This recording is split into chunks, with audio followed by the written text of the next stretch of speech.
Hey guys, as you probably heard, Disney is casting a brown Snow White now. The dwarfs are not dwarfs anymore, and Prince Charming was totally taken out. Now, most people just know that it's ridiculous because Snow White's skin color isn't her name, but then you have some people on the left making the following argument.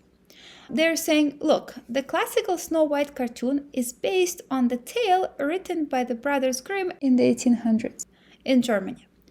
Right? So when they wrote their tale, they later changed some parts. And then when Disney made his classical cartoon, he also made a lot of changes to the original tale. So they're saying, why can't we make even more changes? Basically, it's just fiction, right? So now we have new artistic interpretation, and we can just be creative and change it any way we want. So here's why this argument is wrong.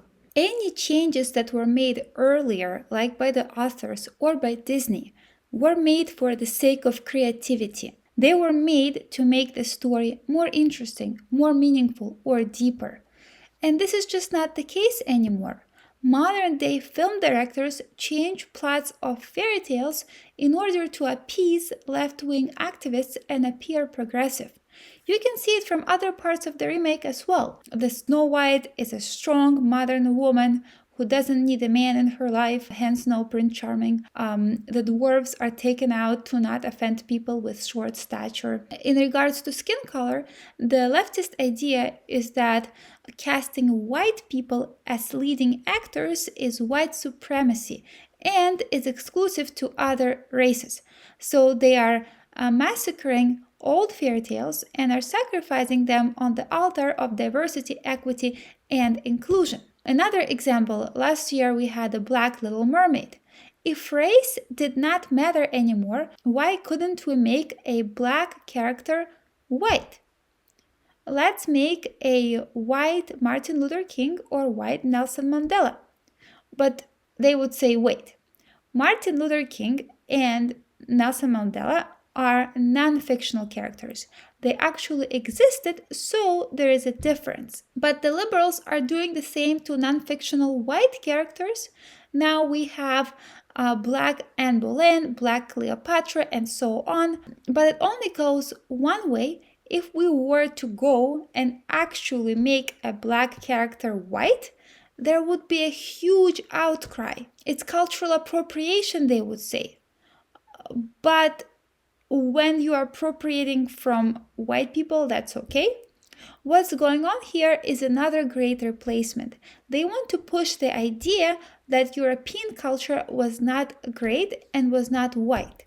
And since most people, especially young people, learn about history mostly through films, that's a great way to do it. But here are the problems. When you are doing supposedly creative work, like filmmaking, to fit a narrow agenda and be politically correct, you are sacrificing talent and creativity. You can't possibly have good and creative content if you have to fit into a tiny mold and not offend all the different people who are offended by absolutely everything. It reminds me how during the communist era, a lot of films in the Soviet Union had to be made in a specific way. They had to be made to conform to the communist agenda. So they had to portray rich people as really bad and evil and poor people as really good and noble. Those were really bad films. Nobody watches them now. Artists need artistic freedom. When you focus on ideology instead of art, you end up making really bad garbage pieces of propaganda that nobody is interested in. And how long can you keep on remaking old tales? At some point, they will run out of all the black, brown, gay, and trans remakes. So something truly horrible will end up happening. They will have to revert to the originals because they never actually succeeded at making something meaningful, something that will last, like those old fairy tales.